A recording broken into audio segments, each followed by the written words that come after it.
નમસ્તે વિદ્યાર્થી મિત્રો, બેન્કિંગ એકેડમીના યુટ્યુબ ચેનલ પર આપનું સ્વાગત છે।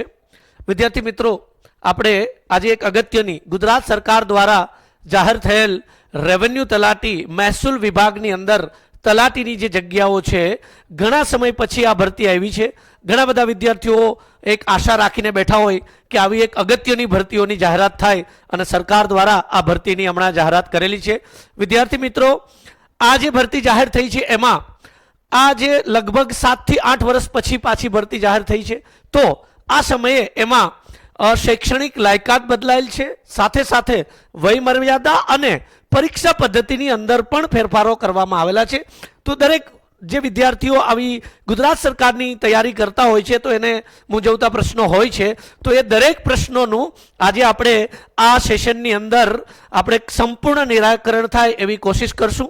વિદ્યાર્થી મિત્રો, ઉમ્મીદ કરું છું આપ ધ્યાનથી આપને સાંભળશો, પરંતુ આપને કોઈ પણ પ્રશ્ન થાય તો આપ આ સેશન આખું સાંભળી અને આપને કોઈ પણ પ્રશ્ન હોય તો કમેન્ટ બોક્સની અંદર આપ પોસ્ટ કરજો, અમારા ટેકનિકલ ટીમ આપને આન્સર આપશે। વિદ્યાર્થી મિત્રો, શરૂઆતમાં તો પહેલાં એ ક્લિયર કહું કે તલાટી જે છે એ બે પ્રકારના હોય છે। એક આપણે પંચાયત વિભાગ અને તાલુકા પંચાયત અને ગુજરાત સરકારના જે ગ્રામ્ય કક્ષાના જે વર્ક હોય છે અને જિલ્લા કક્ષાએ જે જનરલ વર્ક્સ હોય છે પંચાયત ડિપાર્ટમેન્ટના, તો એ જે છે પંચાયત તલાટીની પંચાયત મંત્રીની ભરતી આવતી હોય છે। આ જે છે પર્ટિક્યુલર મહેસૂલ વિભાગ, જમીન મહેસૂલ વિભાગ જે છે એની અંદર જે વર્ક કરે છે એ તલાટીની ભરતી છે। વિદ્યાર્થી મિત્રો, આ બહુ અગત્યની ભરતી છે, આપના માટે ચાન્સ બહુ મોટો છે, ભરતી ઘણી બધી મોટી છે। તો ઉમ્મીદ કરું છું કે આવો ચાન્સ દરેક વિદ્યાર્થીઓ સારામાં સારી રીતે લે અને એના સારામાં સારી રીતે સફળતા મેળવે। વિદ્યાર્થી મિત્રો, આગળ વાત કરીએ તો આ પરીક્ષામાં અને આ ભરતીની અંદર કયા કયા મુદ્દાઓ આપણે ધ્યાનમાં રાખશું અને જે આપણે ચેન્જીસ છે, ફેરફારો છે, એને બહુ સારી રીતે સમજીએ। પહેલાં તો વિદ્યાર્થી મિત્રો, આ ભરતીની અંદર ટોટલ જે જગ્યાઓ છે એ લગભગ કુલ 2389 જગ્યાઓ છે। આખા ગુજરાતની અંદર જિલ્લા વાઇઝ અલગ અલગ જગ્યાઓ ફાળવેલ છે, પણ આ જે ભરતી છે એ ગુજરાતની આખી કોમન ભરતી થશે અને આગળ જઈને પછી જિલ્લાઓ ફાળવવામાં આવશે। પરંતુ અત્યારે જે ટોટલ ભરતી છે એ 2389 જગ્યાઓ છે આખા ગુજરાતની અંદર, તો બહુ સારી ભરતી કહેવાય અને મોટી ભરતી કહેવાય। બીજું વસ્તુ મિત્રો, જ્યારે પણ કોઈ ગુજરાત સરકારની ભરતી જાહેર થતી હોય તો લગભગ અગર 5-6 વર્ષ પહેલાની વાત કરીએ તો ઘણી બધી ભરતીઓ એવી હતી જે 12મા ઉપર અને 12th ઉપર ઘણા બધા વિદ્યાર્થીઓ આપી શકતા હતા, અને ધીરે ધીરે સરકારના નિયમો અને સરકારની જે નીતિઓ છે એમાં ફેરફારને લીધે અમુક પરીક્ષાઓની અંદર જે 12મા કક્ષાની જે એક્ઝામો આપી શકતા હતા એ હવે ગ્રેજ્યુએટ લેવલ પર થવા જઈ રહી છે। તો એમાં જે તલાટીની જે ભરતી છે એ આ વર્ષે અને આગલા જે 2 વર્ષ પહેલા તલાટીની ભરતીઓ ગઈ છે જે પંચાયત મંત્રીની ગઈ છે, એમાં પણ સરકાર દ્વારા એક લઘુત્તમ જે આપણી જે લાયકાત છે, શૈક્ષણિક લાયકાત, એ ગ્રેજ્યુએટ અથવા તો સ્નાતક કરી દીધેલું છે। તો ખાસ વિદ્યાર્થી મિત્રો, અહીંયા સ્નાતક એટલે ગ્રેજ્યુએટ કોઈ પણ વિદ્યાર્થીઓ ફોર્મ ભરી શકશે। ખાસ બીજી વસ્તુ, તમે કોઈ પણ એજ્યુકેશન ક્વોલિફિકેશન ધરાવતા હોય, બીકોમ, બીબીએ, બીસીએ, સાયન્સ હોય કે એન્જિનિયરિંગ હોય કે કોઈ પણ ફિલ્ડના આપ ગ્રેજ્યુએટ હોય કે માસ્ટર હોય, આ પરીક્ષાનું ફોર્મ ભરી શકશો। સૌથી અગત્યની વાત, આમાં કોઈ પણ પ્રકારના પર્સન્ટેજ ટકાવારીની રિક્વાયરમેન્ટ નથી, એટલે કોઈ પણ ઉમેદવાર ફોર્મ ભરી શકશે। તમારા એફવાય એસવાય ટીવાય દરમિયાન ઘણા વિદ્યાર્થીઓને કોઈ 1-2 વિષયની અંદર કેટી પણ આવેલી હોય, પણ અત્યારે આપણે એક્ઝામ આપી દીધી હોય તો આપ આ જે છે એ ફોર્મ ભરી શકશું। અને સૌથી મોટો એક દરેક વિદ્યાર્થીઓને પ્રશ્ન હોય, અત્યારે મે મહિનો ચાલે છે, તો વિદ્યાર્થી મિત્રો ઘણા બધા વિદ્યાર્થીઓ એવા છે જેણે હમણાં એપ્રિલની અંદર ગ્રેજ્યુએશનની પરીક્ષા આપેલી છે અને ગ્રેજ્યુએશન માટે એક્ઝામ આપી દીધી છે। રિઝલ્ટ માટે એનું વેઇટિંગ, અત્યારે રિઝલ્ટ વેઇટિંગમાં છે, અથવા તો રિઝલ્ટ યુનિવર્સિટી દ્વારા ડિક્લેર નથી થયેલું। તો જે વિદ્યાર્થીઓનું રિઝલ્ટ ડિક્લેર નથી થયું એ વિદ્યાર્થીઓ પણ અત્યારે એક્ઝામ ટીવાય આપી દીધી છે તો ફોર્મ ભરી શકશે। એને બસ એટલું છે કે જ્યારે પણ ફાઇનલ સિલેક્શન થાય ત્યારે એને ડિગ્રીની જે પણ રિક્વાયરમેન્ટ ગાઈડલાઇન્સ હોય એ ફૂલફિલ કરવાની જરૂરી બનશે। એટલે ખાસ જે હમણાં ટીવાય કમ્પ્લીટ કરી ચૂકેલા છે, ફાઇનલ યર કમ્પ્લીટ કરી ચૂકેલા છે, એવા વિદ્યાર્થીઓ પણ ફોર્મ ભરી શકશે।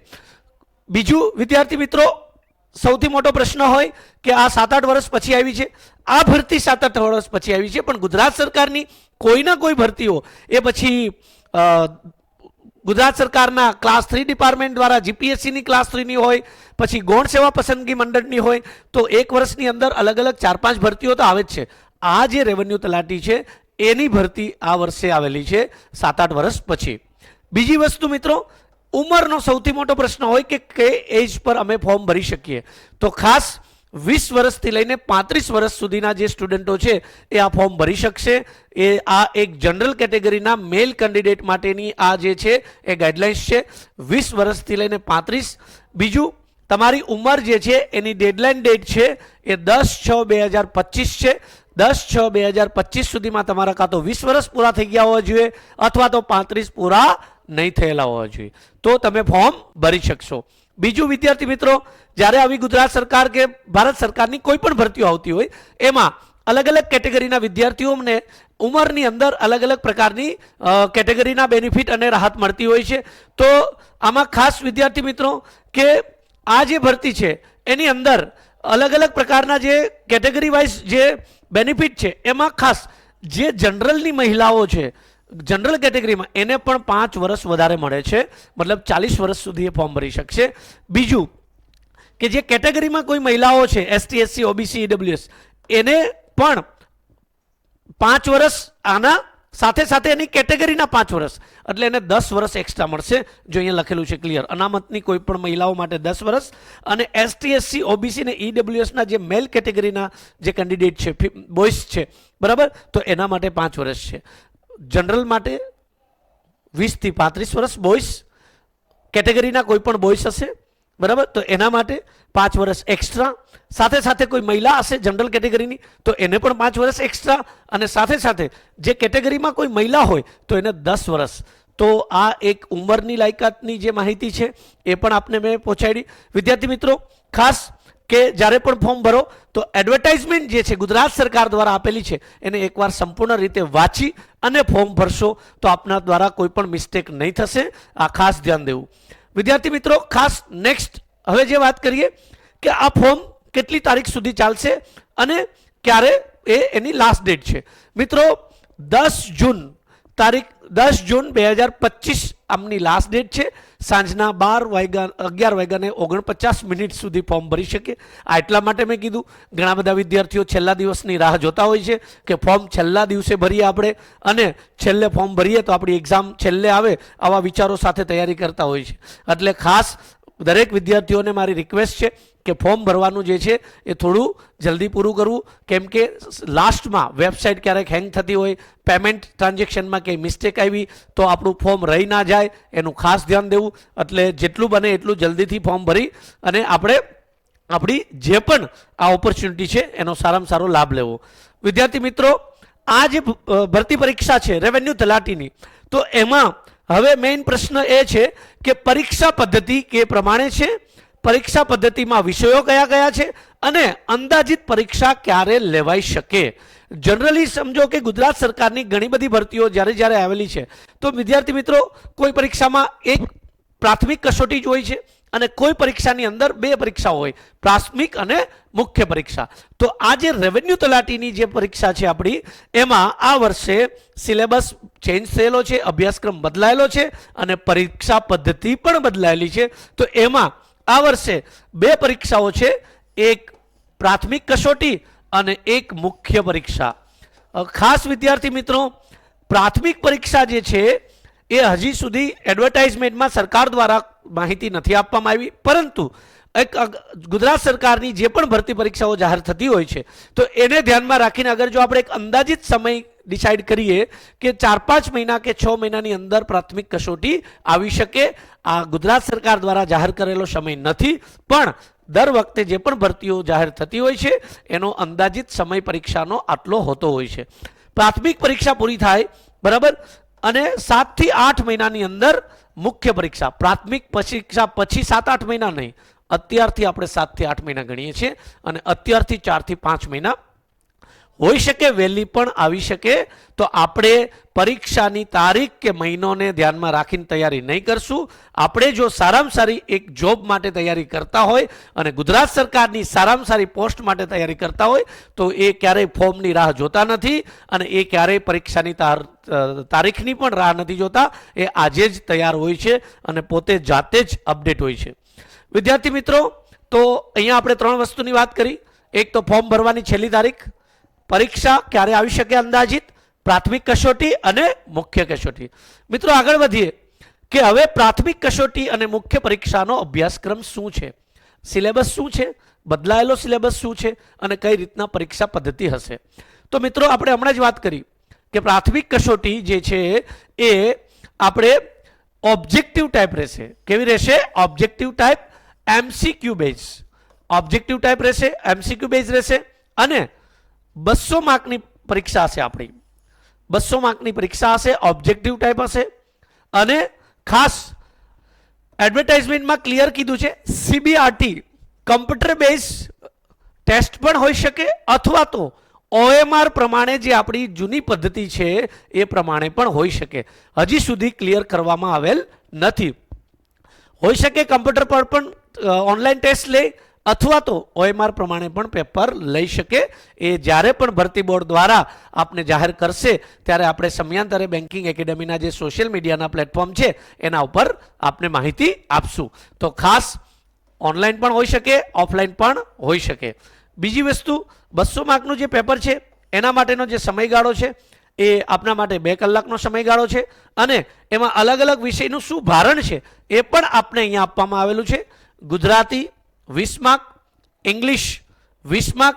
અહીંયા મોસ્ટ ઓફ જે વધારે છે એ ગ્રામરનો પોર્શન, ગુજરાતી ગ્રામર અને ઇંગ્લિશ ગ્રામરનો પોર્શન જે છે એ વધારે રહેશે. સાથે સાથે બંધારણ, જાહેર વહીવટ અને ઇકોનોમિક્સ. ઇકોનોમિક્સ એટલું બધું ડિટેલમાં નહીં, પરંતુ જે વર્તમાનની અંદર ભારત સરકારના જે પણ આપણા ફિનાન્સ ડિપાર્ટમેન્ટ દ્વારા જે પણ અપડેટો આવતી હોય છે, બજેટ છે, ઇકોનોમિક સર્વે છે અને જે પણ જે સરકારની યોજનાઓ છે એને રિલેટેડ જેટલા પણ સૌથી વધારે અગત્યના મુદ્દાઓ હોય એ ઇકોનોમિક્સની અંદર સૌથી વધારે પૂછાતા હોય. બંધારણ પણ છે, જાહેર વહીવટ પણ છે. જાહેર વહીવટ જે છે એ સરકારની એડમિનિસ્ટ્રેશન વ્યવસ્થા જે છે એની એક પ્રણાલી છે, બરાબર. અને એમાં એક દરેક એઝ એ તલાટી તરીકે એની પાસે એક બેઝિક નોલેજ હોવું જોઈએ એ વિષય તરીકે અહીંયા ઉમેરવામાં આવેલો છે. લગભગ જાહેર વહીવટ હવે ગુજરાત સરકારની ક્લાસ 3ની બધી જ પરીક્ષાઓની અંદર એક વિષય તરીકે મૂકવામાં આવે જ છે. એના પછી ઇતિહાસ, ગુજરાત ભારત બંને, ભૂગોળ ગુજરાત ભારત અને સાંસ્કૃતિક વારસો ગુજરાત ભારત, દરેક પરીક્ષાઓની અંદર લગભગ હવે સિલેબસ જે છે ને એના વિષયો સરખા જ છે, પરંતુ માત્ર ફરક શું હોય છે? વિષયોના માર્ક્સ. એટલે હવે ગુજરાત સરકારની તમે કોઈ પણ તૈયારી કરતા હોય, જો તમે સારામાં સારી રીતે 12 થી 13 વિષયોને તૈયાર કરશો તો તમે કોઈ પણ પછી રેવન્યુ તલાટી આવે, ગુજરાત સરકારની ક્લાસ 3ની જીપીએસસીની કોઈ ભરતીઓ આવે, નાયબ મામલતદાર, એસટીઆઈ કે કોઈ એ ભરતીઓ આવે અથવા તો પીએસઆઈની અથવા તો આગળ જઈને કોન્સ્ટેબલની પણ ભરતી આવે. વિષયો જે છે એ હવે લગભગ ગુજરાત સરકારની ભરતીઓની અંદર સરખા છે. કોઈની અંદર 1-2 સબ્જેક્ટ ઓછા હોય, કોઈ એક્ઝામની અંદર 1-2 સબ્જેક્ટ વધારે હોય. મિત્રો એના પછી પર્યાવરણ, વિજ્ઞાન અને ટેકનોલોજી. વિજ્ઞાન ટેકનોલોજી જનરલી પર્યાવરણ એટલે આજુબાજુમાં જે પણ અત્યારે પર્યાવરણ ચેન્જો થાય છે તે અને પર્યાવરણ રિલેટેડ જે સરકારની નીતિઓ છે એના રિલેટેડ પણ પૂછાશે. વિજ્ઞાન ટેકનોલોજી એક સામાન્ય વિજ્ઞાન અને અત્યારે ટેકનોલોજીની અંદર જે ચેન્જીસ આવે છે અને જે પહેલેથી એક ટેકનોલોજી બનેલી આવેલી છે એના વિશે પણ પૂછાશે. સાથે સાથે કરંટ અફેર્સ સૌથી અગત્યનો પ્રશ્ન છે. આ વિદ્યાર્થી મિત્રો, હવે ગુજરાત સરકારની કોઈ પણ ભરતી હોય, એ પછી 200 માર્કનું ઓબ્જેક્ટિવ પેપર હોય કે 400 માર્કની કોઈ પણ ઓબ્જેક્ટિવ પેપર હોય કે 100 માર્કનું હોય, વર્તમાન પ્રવાહોનું જે વેઇટેજ છે, કરંટ અફેર્સનું જે વેઇટેજ છે એ કમસે કમ 10 થી 20% હવે થઈ ગયું છે. અહીંયા કન્ટિન્યુ ક્લિયર માર્ક્સ લખેલા છે. જો તમે 30 માર્ક્સ 200માંથી 30 માર્કનું કરંટ અફેર્સ આવશે, તો આપણે દરેક વિષયોને સારી રીતે ભારણ આપવું પડશે. અને સાથે સાથે મેથ્સ અને રિઝનિંગ. મેથ્સ અને રિઝનિંગ ઘણા બધા લગભગ અગર હું 3-4 વર્ષ પહેલાની વાત કરું કે ગુજરાત સરકારની જે ભરતીઓ જે હતી એનો જે અભ્યાસક્રમ હતો એમાં આ બે વિષયોનું જે વેઇટેજ છે, ભારણ છે, એ ઘણું ઓછું હતું.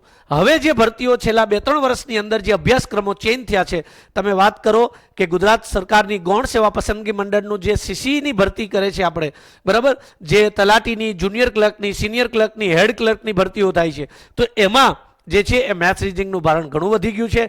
પીએસઆઈની ભરતીની અંદર પણ મેથ્સ અને રિઝનિંગનું ભારણ ઘણું વધી ગયું છે. કોન્સ્ટેબલની ભરતીની અંદર પણ વધી ગયું છે. એટલે આ બંને વિષયો આપણા માટે બહુ જ અગત્યના છે, મેથ્સ અને રિઝનિંગ. 200 માર્કનું પેપર છે મિત્રો. પ્રિલિમ પરીક્ષા ઓબ્જેક્ટિવ હશે અથવા ઓનલાઈન પણ હોઈ શકે અથવા તો OMR પ્રમાણે પણ હોઈ શકે. મિત્રો, કમ્પ્લીટલી સિલેબસ આપને એક્સપ્લેન કરું છું, છતાં પણ આપના કોઈ પ્રશ્ન રહી જાય તો આપ કમેન્ટ બોક્સની અંદર પ્રશ્ન પૂછી શકશો, એનો આન્સર અમારી ટીમ દ્વારા આપવામાં આવશે. વિદ્યાર્થી મિત્રો, પ્રાથમિક કસોટી પૂરી થશે પછી મુખ્ય પરીક્ષા જે છે એ લગભગ 2-3 મહિના કે 4 મહિના પછી આવતી હોય છે. હવે પ્રાથમિક પરીક્ષાની અંદર પાસ થવા માટે અત્યારથી કોઈ કટ ઓફ ડિસાઇડ કર્યો નથી, પરંતુ સંખ્યા, જે ભરતીની સંખ્યા છે એના આધારે સરકાર દ્વારા ક્યારેક પહેલેથી જાહેર કરી દેવામાં આવતું હોય છે. 10 ગણા, 15 ગણા જે પણ ઉમેદવારો હોય એ સરકારની જે પણ કાર્ય પદ્ધતિ છે, જે પણ એની ગાઈડલાઇન્સ છે એ પ્રમાણે પ્રિલિમમાંથી પરીક્ષામાંથી વિદ્યાર્થીઓને પાસ કરતા હોય છે. પ્રિલિમ પરીક્ષામાંથી પાસ થયા પછી આપણે મુખ્ય પરીક્ષા દેવાની છે, અને મુખ્ય પરીક્ષા જે છે એ ડિસ્ક્રિપ્ટિવ છે, વર્ણનાત્મક છે, જેમાં આપણે લેખિત પરીક્ષા હશે. બરાબર, આ કમ્પ્યુટર પર નહીં હશે, આ પેપર પર લેખિત પરીક્ષા હશે. વિદ્યાર્થી મિત્રો, એમાં 3 સબ્જેક્ટ છે, એક તો ગુજરાતી ભાષા, અંગ્રેજી ભાષા અને સામાન્ય જ્ઞાન. હવે એમાં જે વાત કરીએ કે આમાં વિષયમાં શું પૂછાશે, તો વિદ્યાર્થી મિત્રો, ઇંગ્લિશની અંદર અલગ અલગ પ્રકારના, જેમ કે રિપોર્ટ છે, લેટર છે, અથવા તો કોઈ અહેવાલ છે, અથવા તો કોઈ એક નિબંધ તરીકે પણ પૂછાઈ શકે.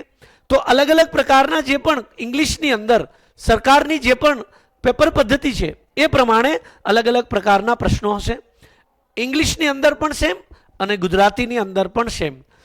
અંગ્રેજીની અંદર હોઈ શકે, પેરેગ્રાફ ઉપર આન્સર પણ આપવાના હોઈ શકે, ગુજરાતીની અંદર પણ હોઈ શકે. તો એની ડિટેલમાં પરીક્ષા પદ્ધતિ જે છે એ આપણે પાછા જ્યારે પણ આના માટે એક પરીક્ષાના પેપરના મેઇન્સ માટેનું ગાઈડન્સનું લેક્ચર રાખશું ત્યારે માહિતી ડિટેલમાં આપશું. તો અને સામાન્ય જ્ઞાન, તો સામાન્ય જ્ઞાનની અંદર અહીંયા દરેક વિષય આવી ગયા. જે પણ વિષયો આપણે પ્રાથમિક કસોટીની અંદર જે હમણાં જાણ્યા એ દરેક વિષય, ઇતિહાસ, ભૂગોળ, બંધારણ, કરંટ અફેર્સ, ઇકોનોમિક્સ, સાયન્સ અને ટેકનોલોજી, એ જે વિષયો છે આપણા બધા, એ બધા જનું ડિસ્ક્રિપ્ટિવ આવશે અહીંયા. તો આ લેખિત પરીક્ષા છે અને ટોટલ 350 માર્કની પરીક્ષા છે. વિદ્યાર્થી મિત્રો, ખાસ અહીંયા એક વાત મેન્શન કરવા માંગીશ કે અહીંયા જે પરીક્ષા છે એમાં પ્રિલિમ્સ અને મુખ્ય પરીક્ષા છે, પરંતુ પ્રાથમિક કસોટી જે છે એના માર્ક્સ મેરિટમાં ગણવામાં નહીં આવશે. એ માત્ર સ્ક્રીનિંગ પ્રોસેસ માટે છે. મુખ્ય પરીક્ષા જે છે એમાંથી જ આપણું મેરિટ બનવામાં આવશે અને આના મેરિટના આધારે જ ફાઇનલ પોસ્ટિંગ આપવામાં આવશે. અને ખાસ આ પરીક્ષાની અંદર ઇન્ટરવ્યૂ પ્રથા નથી, માત્ર પ્રિલિમ્સ અને મેઇન્સ પરીક્ષા છે. વિદ્યાર્થી મિત્રો, ઘણી બધી વખત આવી ભરતીઓ જ્યારે પણ આવે ત્યારે આપણે શરૂઆતમાં તો 1-2 મહિના ખાલી ફોર્મ અને એના વિચારો કરતા હોય છે, પરીક્ષા ક્યારે આવશે એના વિચારો કરતા હોય છે. મિત્રો, જે વિદ્યાર્થી સારી રીતે તૈયારી કરતા હોય છે, જે પહેલેથી એને ખબર જ છે કે ગુજરાત સરકારની કોઈ પણ ભરતી આવે ત્યારે ક્યારેય પણ પહેલેથી એક્ઝામ ડેટ જે છે એના ટાઈમિંગ જે છે એ ફિક્સ નથી હોતા. હા, હોઈ શકે 4 મહિના, 5 મહિના કે 6 મહિનામાં પણ આવે. પણ જે સારા વિદ્યાર્થીઓ તૈયારી કરવા માંગે છે અને જેને અંદર એક ગુજરાત સરકારની એક સારામાં સારી એક પોસ્ટ જોઈએ છે, એક જોબ જોઈએ છે, એ જે દિવસે ફોર્મ આવ્યા એ દિવસે જ એના માટેની તૈયારીનો જે છે એ રસ્તો શોધી લીધો હશે. અને હજી પણ ઘણા બધા વિદ્યાર્થીઓ એવા છે કે જે ફોર્મ ભર્યા પછી રસ્તો શોધતા હોય છે. સારી વાત કહેવાય. આપણે કોઈ સારી પોસ્ટ માટે વિચાર કરીએ છીએ તો જે વિદ્યાર્થીઓ આ રેવન્યુ તલાટી અને આગળ ગુજરાત સરકારની જેટલી પણ ક્લાસ 3ની ભરતીઓ, હમણાં જ ટૂંક સમયમાં 4-5 મહિનામાં ગુજરાત સરકારની જે સીસીઈની ભરતી છે, બરાબર, પંચાયત મંત્રી, junior clerk, senior clerk, head clerk, એવા પંચાયત વિભાગની અલગ અલગ જે જગ્યાઓ છે એની પણ ભરતી આવી શકે છે. સાથે સાથે ગુજરાત સરકાર દ્વારા હમણાં જ લગભગ 2-3 મહિના પહેલા જાહેરાત એક કરવામાં આવેલી હતી પોલીસ ડિપાર્ટમેન્ટ દ્વારા કે એક ભરતી તો જે 24-25ની પોલીસ ડિપાર્ટમેન્ટની કોન્સ્ટેબલ અને પીએસઆઈની જે ભરતી છે એ ચાલુ છે, સાથે સાથે આગલા વર્ષે નેક્સ્ટ યરની અંદર કોન્સ્ટેબલ અને પીએસઆઈની લગભગ 15,000ની આસપાસ જગ્યાઓની ભરતી થવાની છે. વિદ્યાર્થીઓ, આ વર્ષે આપણે ગવર્મેન્ટ ગુજરાત સરકાર માટે જોબ લેવા માટે આપણા માટે એક બહુ ગોલ્ડન ચાન્સ છે. તો દરેક વિદ્યાર્થીઓને ખાસ એક મારી રિક્વેસ્ટ છે કે જે વિદ્યાર્થીઓ સારામાં સારી રીતે એક ગુજરાત સરકારની પોસ્ટમાં જવા માંગતા હોય તો એક તૈયારી માટેનો રસ્તો અત્યારથી શોધે અને સારામાં સારી તૈયારી કરે. વિદ્યાર્થી મિત્રો, ખાસ આમના જે ફોર્મ ભરવાની જે માહિતી છે એ ફોર્મ ભરવાની માહિતી આપી દઉં. આપ ગુજરાત સરકારની ઓજસની વેબસાઇટ પર પણ ડાયરેક્ટ જઈ શકશો અને જો આપ ડાયરેક્ટલી બેન્કિંગ એકેડેમીની વેબસાઇટ પર જશો તો ત્યાં ઓલરેડી રેવન્યુ તલાટીની જે ભરતી છે એના માટે ઓનલાઈન ફોર્મ ભરવાની લિંક મૂકેલી છે. ત્યાંથી તમે ઓજસની વેબસાઇટ પર ડાયરેક્ટ લિંક થઈ શકો છો અને ત્યાં એડવર્ટાઇઝમેન્ટ પણ આપેલી છે અને ઓનલાઈન ફોર્મ ભરવા માટેની લિંક પણ આપેલી છે. તો ડાયરેક્ટ ત્યાંથી પણ ફોર્મ ભરી શકશો. વિદ્યાર્થી મિત્રો, ફોર્મ ભરવાને લગતી, પરીક્ષાને લગતી કોઈ પણ પ્રકારની આપને મૂંઝવણ હોય તો આપ ડાયરેક્ટલી કમેન્ટ બોક્સની અંદર મેસેજ પણ કરી શકશો. સાથે સાથે હવે મેઇન પ્રશ્ન એ થાય કે આ જે ભરતી પરીક્ષાઓ છે એની તૈયારી જે છે એ આપણે તૈયારી માટે કઈ રીતના તૈયારી કરશું અને એક્ઝામનો સિલેબસ પ્રાથમિક અને મુખ્ય પરીક્ષાને કેમ તૈયાર કરશું. મિત્રો, ખાસ જે સુરતના વિદ્યાર્થીઓ છે કે આજુબાજુના સાઉથ ગુજરાતના વિદ્યાર્થીઓ છે, આપણે ગુજરાત સરકારની જે આ રેવન્યુ તલાટીની ભરતી જાહેર થઈ છે તે અને સાથે સાથે ગુજરાત સરકારની જે ક્લાસ 3ની પણ ભરતીઓ જાહેર થતી હોય છે અને ક્લાસ 1-2ની પણ ભરતીઓ ચાલુ થતી હોય છે.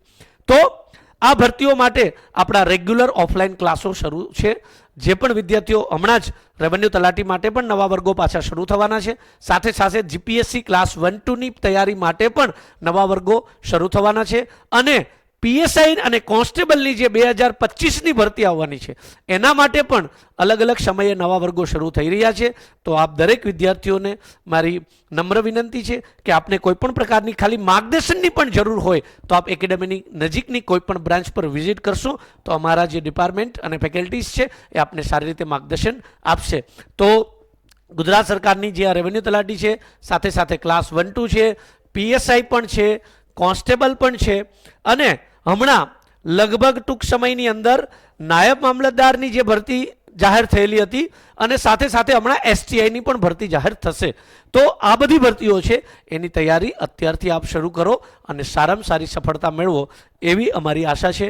તો દરેક વિદ્યાર્થીઓને ખાસ હજી એકવાર આપને કંઈ પણ મૂંઝવણ હોય અને કંઈ પણ માહિતીની જરૂર હોય તો આપની પાસે નજીકની શાખા છે, એક સુરત, ઉધના, વરાછા અને કતારગામ, ત્યાં વિઝિટ કરી અને માહિતી મેળવી શકશો. અને કદાચ આ સેશનમાં પણ આપને કંઈ માહિતીની જરૂર હોય તો કમેન્ટ બોક્સમાં આપ મેસેજ કરજો. હું ઉમ્મીદ કરું છું વિદ્યાર્થી મિત્રો કે ખાસ જે પણ મેં માહિતી આપી છે એ આપને સુધી સારી રીતે પહોંચી હોય અને આપ ઉમ્મીદ કરું છું કે આપ સારામાં સારી પોસ્ટ પર જાઓ અને સારામાં સારું આપનું કેરિયર બનાવો એવી શુભેચ્છા. Thank you very much. આભાર, ધન્યવાદ. Thank you very much.